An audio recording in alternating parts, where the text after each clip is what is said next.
September 26, 2020, around 9:59 p.m.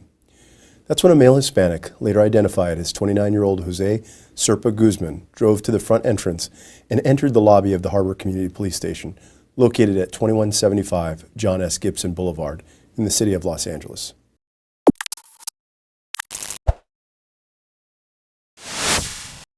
Now here's a good reason why you should always try to pay attention to your cameras, because obviously you can tell there's something going on, with this guy. The officers inside.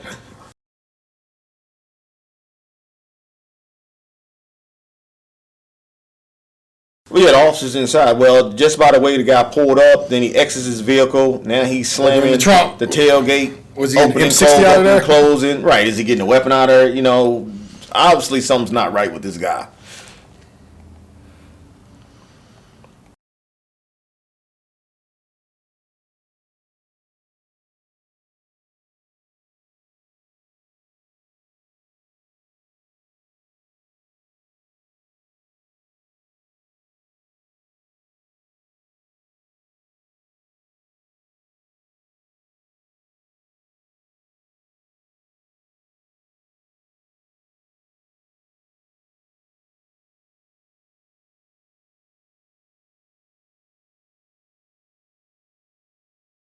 And then even with the walking to the station, that's where he comes in, and I guess he grabs the handle off the door.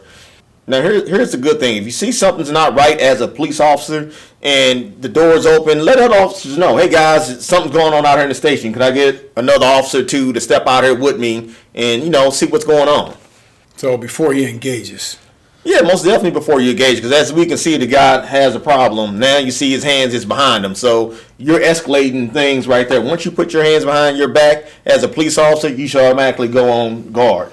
Okay, well can we pause it right here? And for what you're saying here, with the way this guy approached, he approached aggressively. You saw the officer use footwork to move backwards. And he didn't use footwork, he was walking backwards, which that was smart. He was creating space and distance. I'm going to show a technique called a stiff arm. And I'm going to show the proper way the stiff arm is used in the techniques when we get to that, so that he can create that space properly while maintaining to be able to get to his firearm if needed. This guy approaching him like that, coming in, so obviously something's wrong. And like I say, even him putting his hands behind his back, I got another technique that comes from Muay Thai kickboxing that we call a front push kick or a teep, that he can use where he doesn't have to use deadly force. Right. He can hit this guy right in the stomach, knock all the way out of him, take all the wind out of his sails. Take all the fight right out of him. The fight is done. He's on the ground. Why'd you hit me? You shouldn't have ran up on the police officer like that in the station. Exactly. No bones broken. Nobody's dead. Nobody's bleeding all over the place. So I got to show you guys that one. And then, too, as a police officer, you got to always remember, too, space is your friend. That's right. You never want nobody to invade that personal space as a police officer, and having somebody walk right up on you or in your face like that, that's pretty much confrontational. Right. He almost put his hand up like he was going to fire at it looked like he was getting a gun or something. Reaching back there, right. Okay, can you pause right here? Now, I want to ask, Sean, I want to ask you as a law enforcement officer, an experienced one. When is the point when you pull your gun and say, get on the effing ground? I mean, this guy, he came in, he walked up on the officer, put his hands behind his back where he could have been drawing a weapon. You even said, point that out. Went back out. He could have had a shotgun right around the corner. Right. Came back in and ran up on. When does this officer step his use of force way up to where you do what I tell you to do, or it's game on?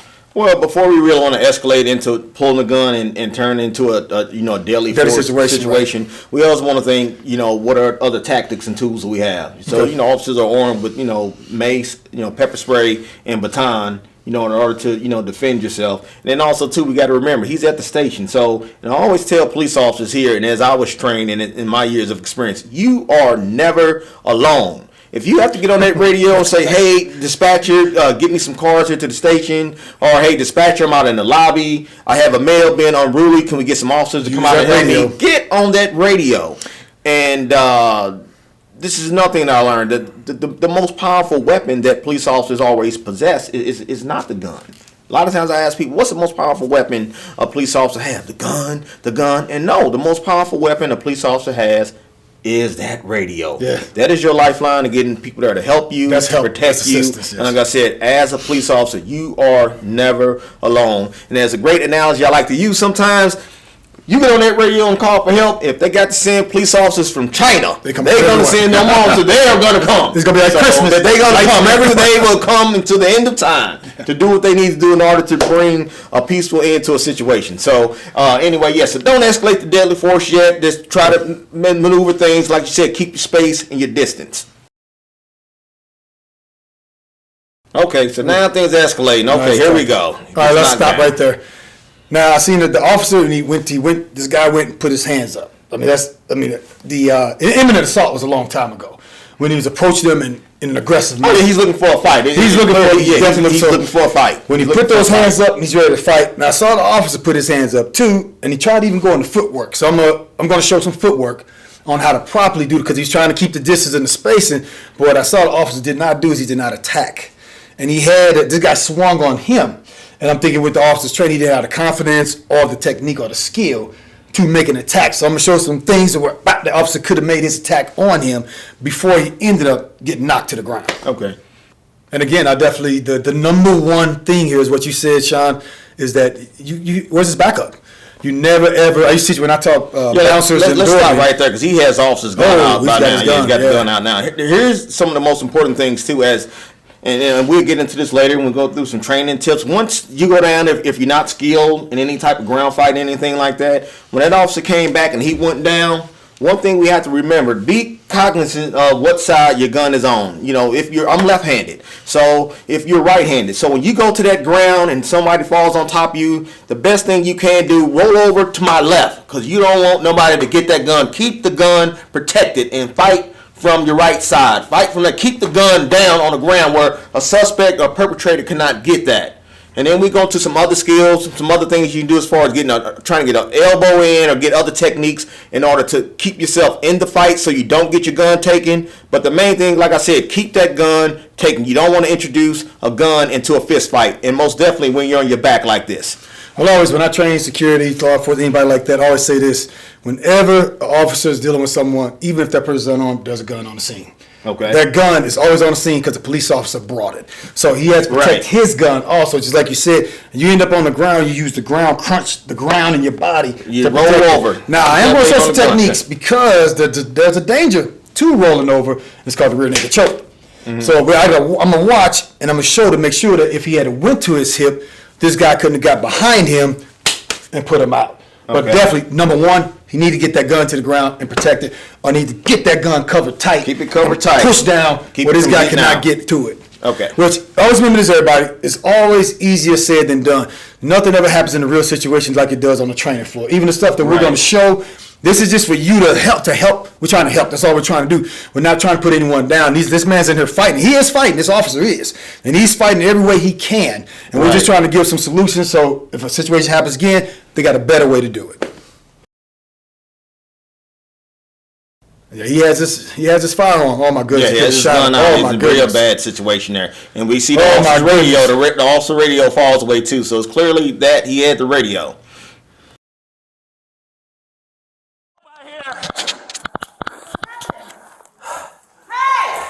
You got my gun? What? You got my gun?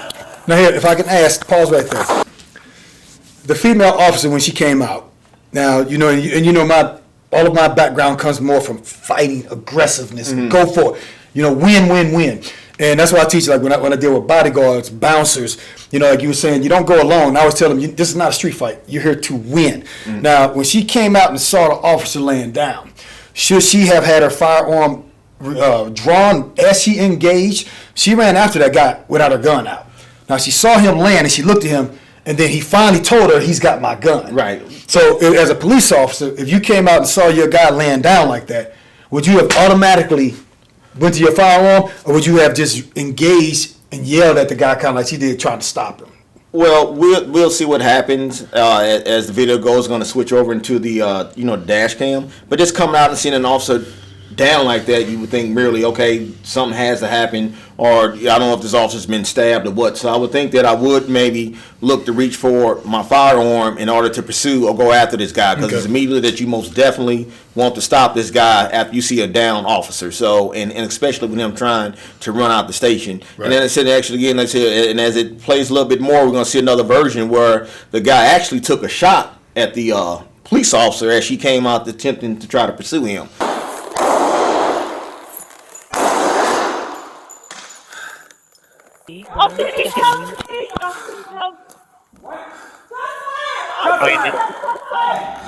Units officer needs help. Harbor Station, officer needs help. Harbor Station, shots fired. Shots fired.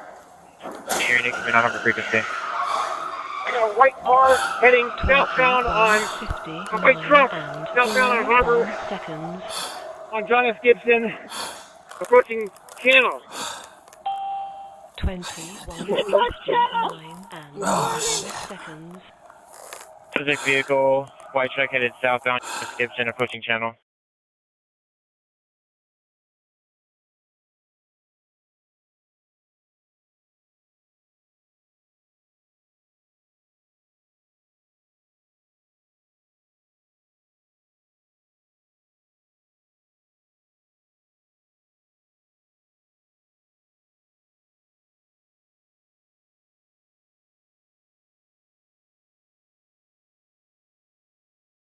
Now I'm gonna say right there. Can you pause for me?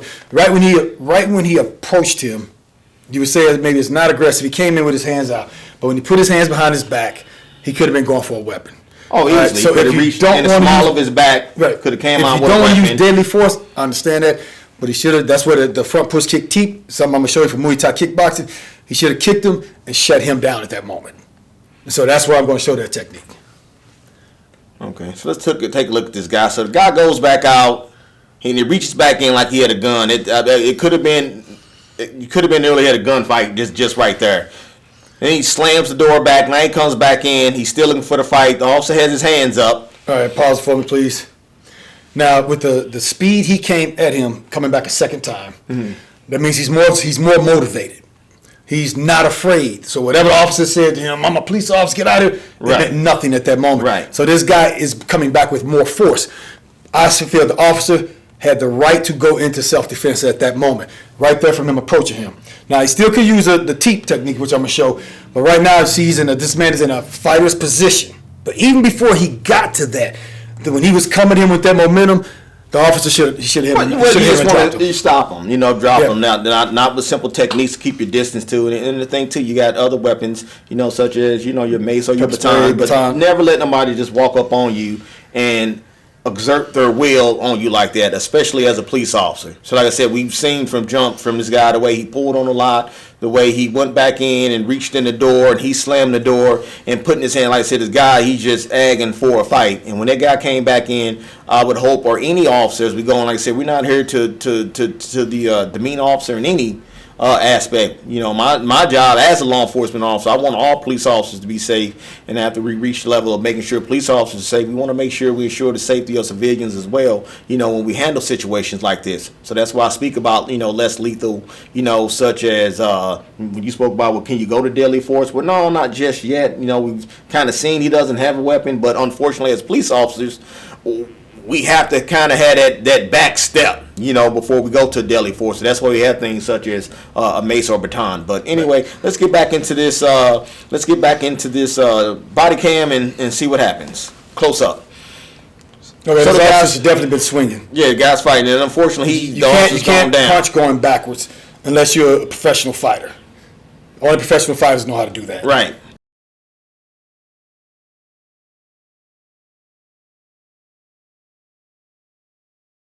When the guy's got the gun, the officer's going for the neck, and he's squeezing and choking. And there's ways to choke, and I may show that also. But the main thing is to get this guy to shut down, because choking takes time. He could have got shot. He should have went for the eyes. Right, every now and then going for the eyes, but if a guy has a gun, I would think that you want to grab that gun, and when we You wanna go for weapon some first. techniques Right. or weapon, if this guy has your gun right here, you better get both hands on that weapon and hold on for your life. That's Do right. everything you can. Do not let that gun go. If this guy gets your gun out and you're trying to, whatever you try, I understand you in the fight, you're trying to stand it, but if any subject get his hands on your firearm, good hand, left, right, and you hold on to that damn gun, you don't let it cycle for anything. So now this guy, he commits to beating and pistol whipping a police officer, and it's really a miracle he didn't shoot this cop. And thank God he didn't. I mean, because he had every opportunity. He had every opportunity. He had the officer's gun. If he wanted to shoot him and take him out, I mean, take this officer's life, I mean, he could have done that. And now you're seeing that, you know, his ass can get him some help out here, and you had one officer come out running. And I said, in a few seconds, you're going to hear a shot go off. Well, like I said, I know the officer's hurt and he's laboring, and he managed to let the officer know he got my gun, and then they wind up exchanging gunfire. And we're going to see. He's bleeding, so he's hurt. Yeah, he's bleeding pretty bad, man. He's hurt. That's good that he let her know that he had his gun. He saved her life when he said that. Oh, yeah, most definitely. He saved that officer's gun. She came out. She's doing her job. She's doing what she should be. Yeah, she took cover fast. See, good reflexes. Well, okay, guys, now we're going to go in the description. You can see these officers, they're out on the street. Obviously, they're here to call, go out for help. You know, they drop everything they're doing. Now they're going after this guy. You guys can look into the description. They took this guy into custody without further incident. And as we end this video, like I said, me and Jermaine, we're going to go into some lessons. And this is the critique, and this is for all, you know, law enforcement officers that are out here to stay safe. And not only law enforcement officers, I would say civilians also, because there are a lot of people that are carriers out here, that are CCW carriers. And you just never know what situation can happen. And like I said, the bottom line is, here with ORSS, Organized Response Safety Solutions, we want people to be safe. And that's what we want to do. We want to create more safety and create more awareness. Thanks for watching, guys.